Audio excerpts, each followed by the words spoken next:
और मैं east UP के वाराणसी रीजन की सदस्य हूँ। वाराणसी हमारी काशी, शिव जी की नगरी, घाटों से घिरा हुआ and blend of religion and modernism. मैं इसे प्रथा तो नहीं कहूंगी, पर हाँ, एक हम लोग की आदत है कि जब भी हम एक दूसरे से मिलते हैं, सो वी यूज्ड टू से हर हर महादेव। सो मैं चाहूंगी कि काइंडली आप सब मेरे साथ एक बार दिल से बोले Har Har Mahadev. Har Har Mahadev. Thank you. Har Har Mahadev. Thank you. Okay, I'm here to share our experience of what we did, how we approach villages and people and family, and what are our upcoming goals.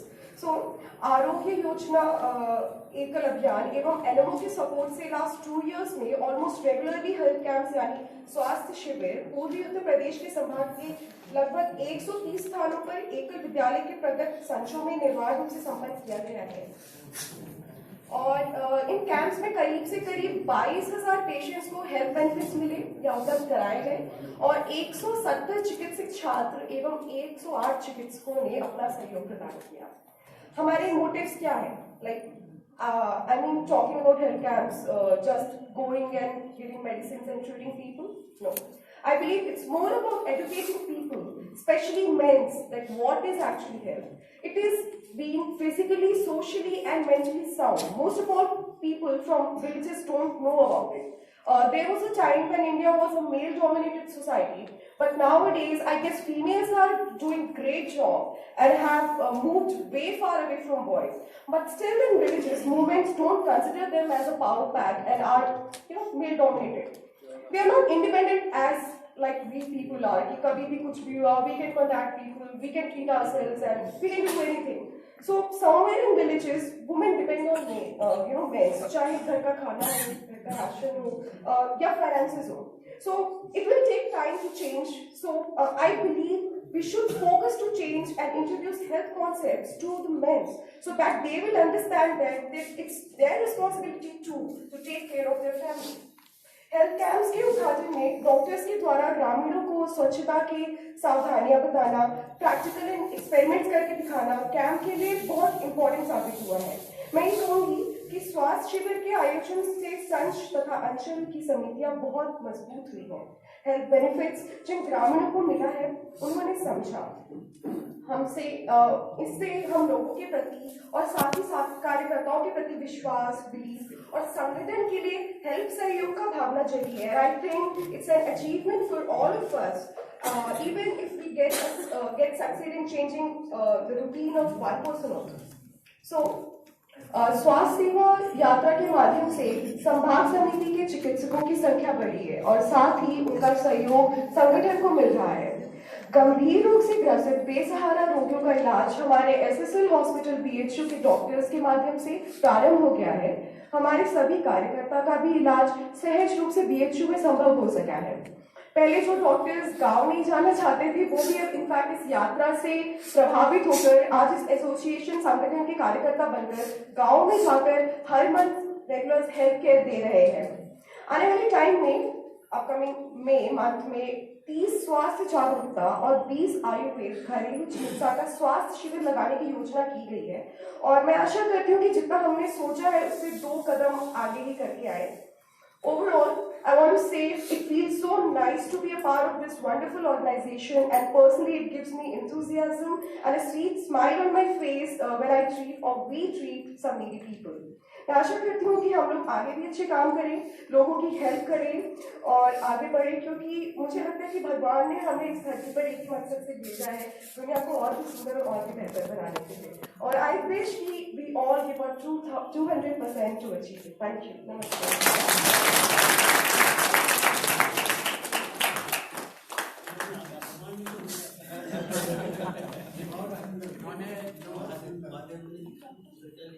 इन्होंने जो चित्र वहां पर बीएचयू में होने वाले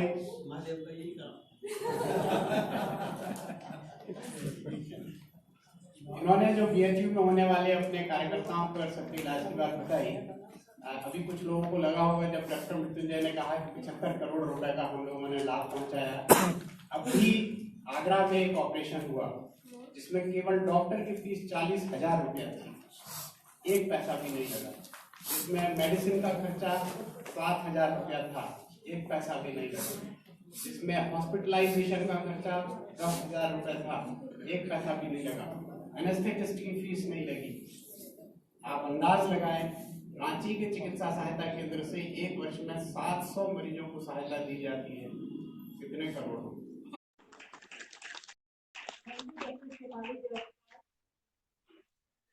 आपने कहीं पर एकल के कोड है उसको टच किया। देवों को अमृत मिला समुद्र मंथन से, तो इस धरती पर क्या हुआ? इस धरती पर अमृत समान अमृता आई, ऐसा डॉक्टर सुरेश कुमार अग्रवाल जी का कहना है। उनके मुख से अमृत समान गिलोय के विषय में जानकारी प्राप्त। डॉक्टर सुरेश कुमार अग्रवाल।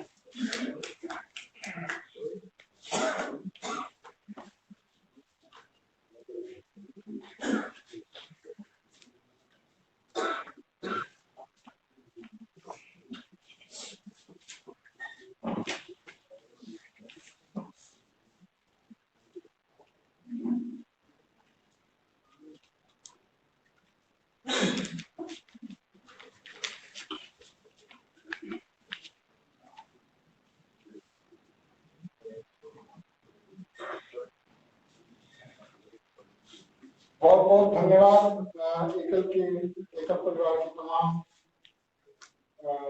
अधिकारियों और कार्यकर्ताओं सबों को, और बहुत धन्यवाद कि मुझे मेरी इस 30 साल की जीवन यात्रा का एक वृत्तांत कविता के रूप में करने का सुयोग दिया गया है। प्रथम में मुझे बताया गया कि 5 मिनट का समय मिलेगा। अब 30 साल जिस पौधे के साथ मैंने गुजारे हैं, तो 5 मिनट में बताना कविता के अलावा संभव नहीं।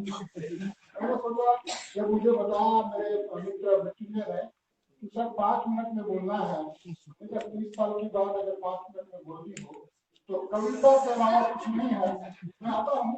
उसके बाद मुझे जब परसों प्रोग्राम मिला, डॉक्टर मुकुल भाटिया ने भेजा कि 5 से 10 मिनट कर दिया गया है, तो मुझे बड़ी प्रसन्नता हुई कि कविता का कुछ आयाम मैं विस्तार में बता पाऊंगा। और ये सच बात है, ये गलत नहीं है। यह अमृत समान अमृता आयुर्वेद का अनुपम उपहार है अमृता। अब ये विजुअल डिलाइट भी होगा आपके लिए, और एक शब्दों का प्रवाह आप देखेंगे कविता के रूप में। लेकिन यह कविता केवल भावना नहीं है, यह एक ठोस विज्ञान है।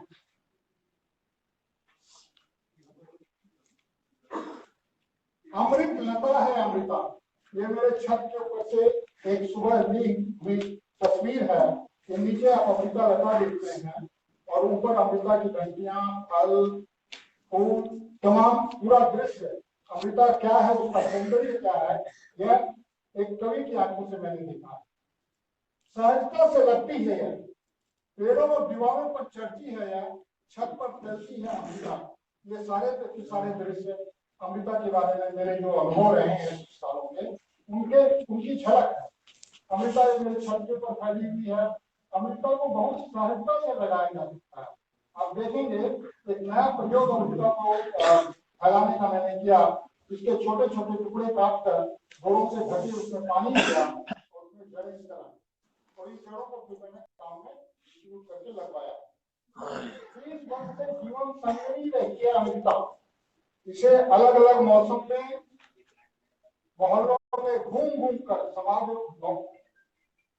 30 वर्षों से अलग अलग मौसम में अलग अलग स्थानों पर न जाने कितने रूपों में देखा है। जंगलों में, पहाड़ों पर, शहरों में, गांवों में, स्कूलों में, मंदिरों में लगवाया है, लगाया है। घर, बगीचों, कारखानों की दीवारों पर बढ़ाया है।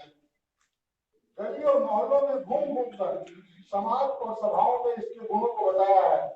झारखंड के हाईकोर्ट में, स्कूलों में, लायंस क्लब में, रोटरी क्लब में, जगह जगह जाकर पिछले 30 साल से निरंतर मैं यह काम कर रहा हूँ। यह अमृता के विषय में बता रहा हूँ। इसे काटा है, सुखाया है, कूटा है, छाना है। प्रयोगशाला में, इसलिए मेरे घर में छोटी सी प्रयोगशाला है, प्रयोगशाला में संग इसके खेला है। साधारण स्वास्थ्य समस्याओं में, विकट रोगों में आजमाया है, सफल पाया है। कभी जाग कर दिन में, कभी रात उनिंदा सा ग्रंथों में तलाशता हूँ इसके गुण। ये आयुर्वेद के जितने ग्रंथ हैं, चरक है, सुश्रुत है, अष्टांग है, इनमें बृहद डिस्क्रिप्शन है। 30 सालों में लगातार बार बार आज भी पढ़ता हूँ और हर बार अमृता के बारे में कुछ नए तथ्य उजागर होते हैं। इसका नाम गिलोय, गुरिच, गुलंच, गिलो, अमृतवल्ली, चक्राणी, मधुपर्णी, 56 नाम तो केवल संस्कृत के सब ग्रंथों में है। और जब मैं तलाशता हूँ तो तमिलनाडु में 60 नाम, मध्य प्रदेश में कुछ और नाम है, मणिपुर में कुछ और नाम है। कुल मिलाकर 300 से ज्यादा नामों की सूची मेरे पास है। अब एक कविता है, यह 1 मिनट 20 सेकंड की कविता है। मेरी प्यारी अमृता, तुम भूख जगाती, रोग भगाती। आयुर्वेद में एक विधा है कि किसी भी चीज के गुणों को, किसी भी वनौषधि के गुणों को दोहों में, छंदों में बांधा है। मैंने कोशिश की है।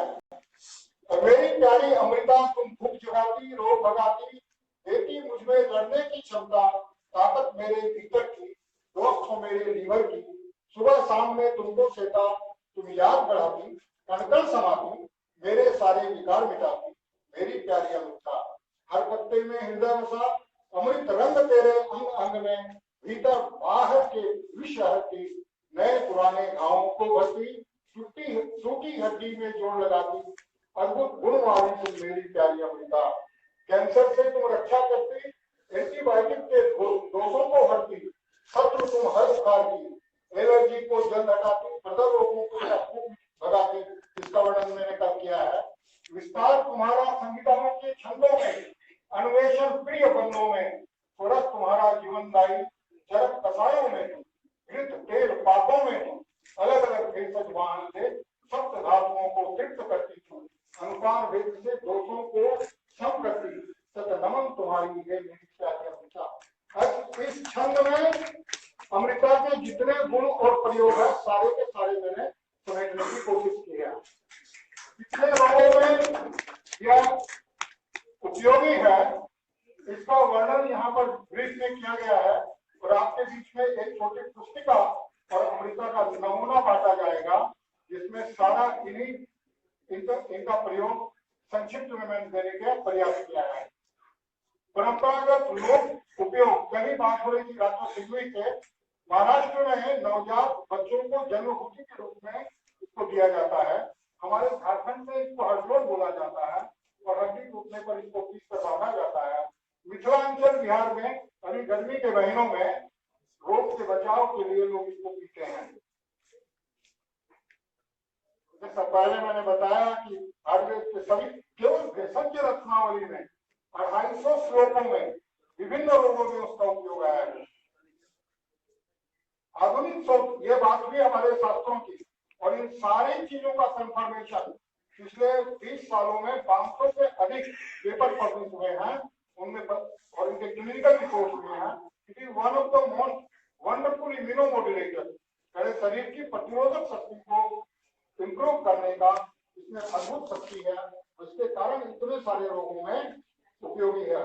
अभी कल ही परसों मुझे एक लेख मिला है, आचार्य चाणक्य कहते हैं सर्व औषधि नाम अमृता प्रधाना, यानी सभी औषधियों में अमृता प्रधान औषधि है, ऐसा आचार्य चाणक्य का कहना है। इन तथ्यों के आलोक में अब मैं क्यों इन बातों को रख रहा हूँ और पूरे एकल के प्रकल्प में इस एकल औषधि का क्या महत्व है और क्या जुड़ाव है, वह मैंने इन सारे तथ्यों को देखकर अगर हम जोड़ते हैं और अमृता को राष्ट्रीय वनौषधि की मान्यता देने का प्रयास हम करते हैं, तो सारा भारत एक बार में, एक कदम से, एक डिसीजन से इस पौधे के बारे में और इसके गुणों के बारे में जान जाएगा। और उससे होने वाले लाभ क्या होंगे, 30 सालों के अनुभव से मैं बिल्कुल कंफर्म हूँ कि पूरे देश में 10 से 15% रोगों की संख्या कम हो जाएगी और कुल जो कृत्रिम दवाओं का कंजम्पशन है वह 10 से 15% कम हो जाएगा। स्वास्थ्य में स्वावलंबी हो, कल मैंने उदाहरण दिखाया कि कैसे गांव की महिला अगर रोगों में, बुखार में स्वावलंबी हो जाएगी, वह पहला फर्स्ट एड के रूप में इस वनस्पति का उपयोग कर सकेगी। मेरा अनुमान है, और यह कैलकुलेशन का विषय है, बैठकर मैं चर्चा कर सकता हूं कि वार्षिक रूप से 1 लाख करोड़ से अधिक का लाभ पूरे देश को होगा। ये केवल भारत में होने वाला लाभ है, और मैं कहीं डाउट में नहीं हूँ, ये एग्जैगरेटेड फिगर नहीं है। हम लोग एक एक बीमारी में अमृता से होने वाले लाभों को कैलकुलेट कर सकते हैं। केवल 15 रोगों में मैंने एनईसी की मीटिंग में बताया था 1000 करोड़ से ऊपर का लाभ बचत केवल 15 रोगों में होने वाला है। एक्सपोर्ट की संभावनाएं हैं। मैंने एक साइट बनाया है bestamrita.com के नाम से।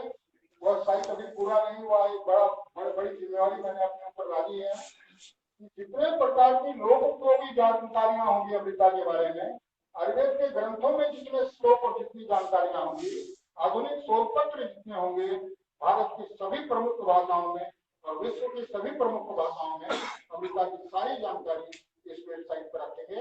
इसमें कुछ जानकारियां भी आपको अगर लॉगिन करेंगे तो मिल जाएगी।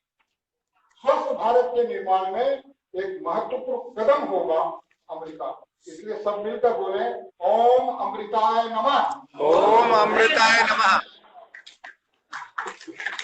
Doctor Suresh Kumar bye education MS surgery है रांची मेडिकल कॉलेज से, और उन्होंने जीवन में एक भी ऑपरेशन नहीं किया।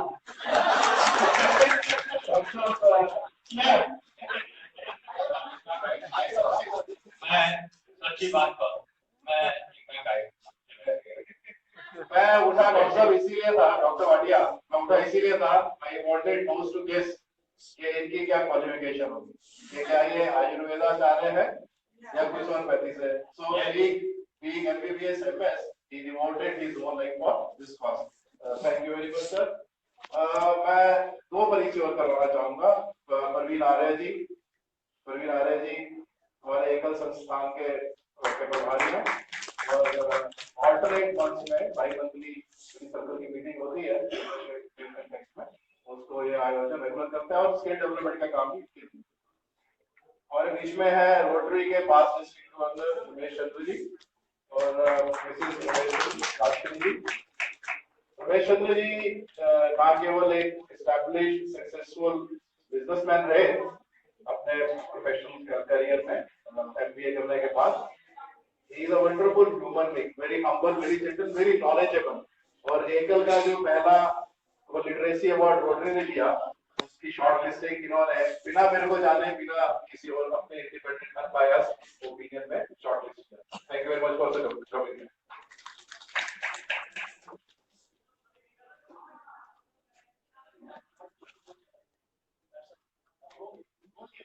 बोल दो नहीं, इन्होंने बहुत अच्छी सर्जरी की। इनका नर्सिंग होम में था, उस नर्सिंग होम में कभी कभी मुझे भी बुलाया करते थे, उसमें कोई शंका नहीं। एक बैग इन्होंने सर्जरी बंद करके इधर जो प्रवेश किया, तुम्हें एक बार मेरे प्रोफेसर ने कहा कि तुमने क्या ऐसा उसको पढ़ाया कि ये सर्जरी छोड़कर। मैं देखने के लिए गया, इन्हें नहीं पता होगा क्या कुछ गलती तो नहीं कही, but you are doing well and it's doing much.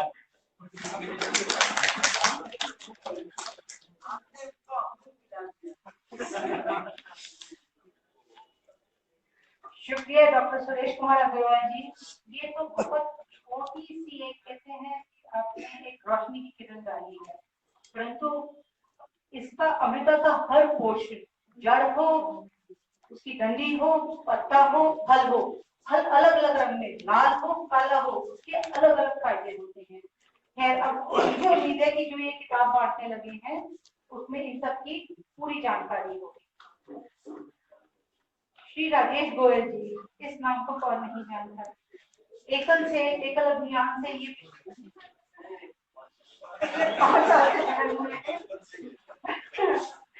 परंतु काम ऐसे करते हैं जैसे आदि और अंत इन्होंने ही सब कुछ करना है।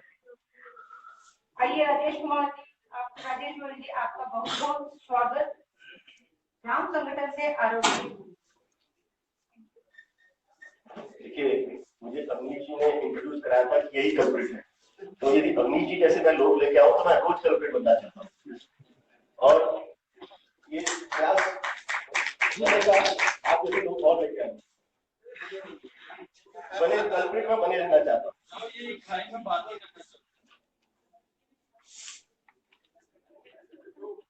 आज आरोग्य के मंच पर बोलने से पहले मैं एक व्यक्ति का नाम लेना चाहूंगा जिसने मुझे इनकरेज किया एकल में भी और काम करने के लिए भी इनकरेज किया, वो है डॉक्टर सतीश।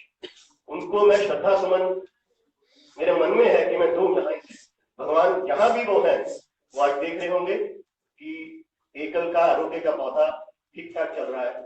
और दूसरी बात है, हम भाग्यशाली हैं कि हेमा जी हमारे साथ हैं। डॉक्टर सतीश बहुत कहा करते थे, राजेश जी ये करो, आप ये कर सकते हो। प्रवीण जी और मैं प्रवीण जी के ऑफिस में बैठते थे तो 2-2 घंटे भी डॉक्टर सतीश बैठते थे। और कोयम्बटूर में जब गए थे 3 साल पहले तो भी वो कहा करते थे, राजेश जी आप आप किया करो, ये करो। तो मुझे लगता है कि जब इस मंच पे खड़ा हूं तो मुझे लगता है कि उनका जो श्रद्धा सुमन मुझे देने चाहिए। और भगवान जहां भी वो है उनकी आत्मा को शांति दे और इन हिज एब्सेंस हम लोग आगे बढ़ते हैं, आरोग्य को आगे बढ़ाते हैं। ग्राम संगठन में 2 चीजें हैं, स्वावलंबन और हमारी समितियों का विकास, समितियों का निर्माण। समितियों का निर्माण ग्राम, संच, अंचल और भाग लेवल तक है। और अब पहली बात आती है कि ग्राम संगठन क्या, थोड़ा सा मैं ब्रीफ कर देता हूं। एकल के पूरे सिस्टम को 3 उसमें डिवाइड हम कर सकते हैं, ग्राम संगठन, नगर संगठन और कार्यकर्ता। ग्राम संगठन ऑपरेशनल पार्ट, नगर संगठन डोनेशन वाला पार्ट और कार्यकर्ता जो हमारा मेन फोर्स है जो ये कार्य कर रहा है। और माननीय श्याम जी इसको दीपक की तरह इसको उल्लेख करते हैं इस चीज का कि दीपक जो है मिट्टी का वो है ग्राम संगठन, जो उसमें तेल है वो है नगर संगठन और जो बाती है वो कार्यकर्ता। हर समिति के हम 5 आयाम में काम कर रहे हैं, प्राथमिक शिक्षा, आरोग्य, ग्रामोत्थान, ग्राम स्वराज और हरिकथा। आरोग्य उसका बहुत महत्वपूर्ण भाग है। और दूसरी बात यह है कि आरोग्य ऐसा विषय है कि बहुत जल्दी आपसे जुड़ेगा कोई भी। ग्राम समितियों में आरोग्य, देखिए आप, मैं इसमें एक एग्जांपल और दे देता हूं। मिशनरीज ने आरोग्य के बेसिस पे पता नहीं क्या क्या कर दिया। तो ये जो विषय है ये बहुत टची विषय है और इसके माध्यम से संगठन करना मुझे लगता है कि आसान है। एक बात कल उद्बोधन में माननीय श्याम जी ने बोला था, हमें सेवा से संगठन करना है।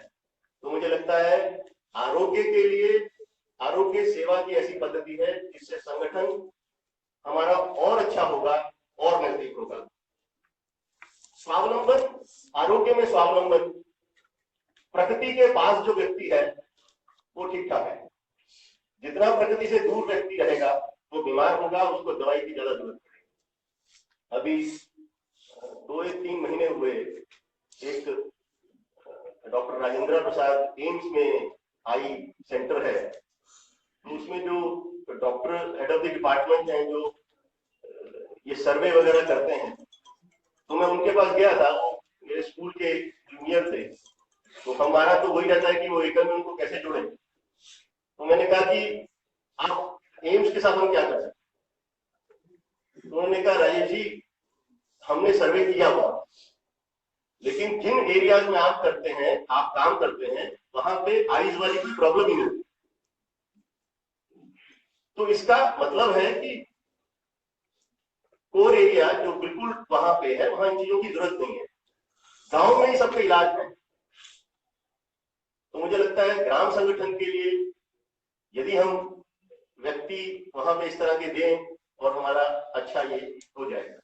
एक विषय इसमें है, हमारे 260 के लगभग अंचल हैं पूरे देश और हम प्रेजेंट हैं 31 या 32 में। तो हमारी जो रेशो है वो गैप है। हम एक रोड मैप बनाएं कि वो 260 में हम कैसे पहुंचे। अवनीश जी, ये एक विषय हम सबको सोचना चाहिए, ये चैलेंज है हमारे लिए कि हमें 260 अंचलों को टच करना है, एटलीस्ट अंचल, मैं संच की बात नहीं कर रहा, एटलीस्ट अंचल हम टच करें। और वो 3 साल का रोड मैप बने, 2 साल का रोड मैप बने, वो रोड मैप हमें बनाना चाहिए।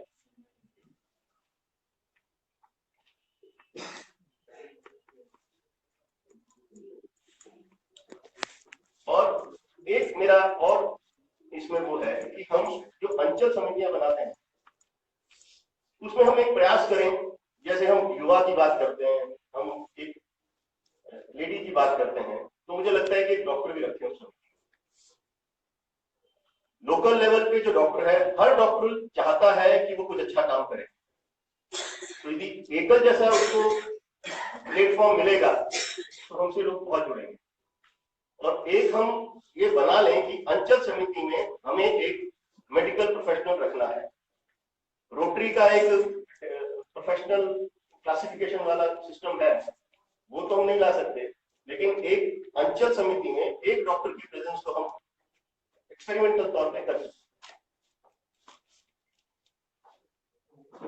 और ग्राम संगठन के लिए भी किसी का भी सजेशन है तो 2-3 मिनट समय, तो उसमें कोई हो हम उसको कोशिश करेंगे कि ग्राम संगठन और आरोग्य मिलकर उसको देखें।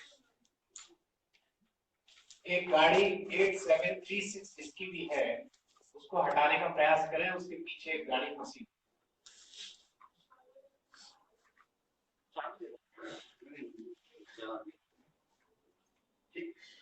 धन्यवाद।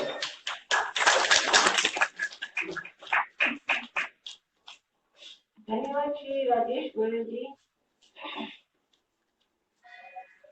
डॉक्टर HK मित्तल जी, कौन नहीं जानता है, ये एमएमओ और आरोग्य फाउंडेशन दोनों से ही जुड़े हुए हैं। हम इनसे गुजारिश करेंगे कि इनके समन्वय के बारे में थोड़ी सी प्रकाश करें।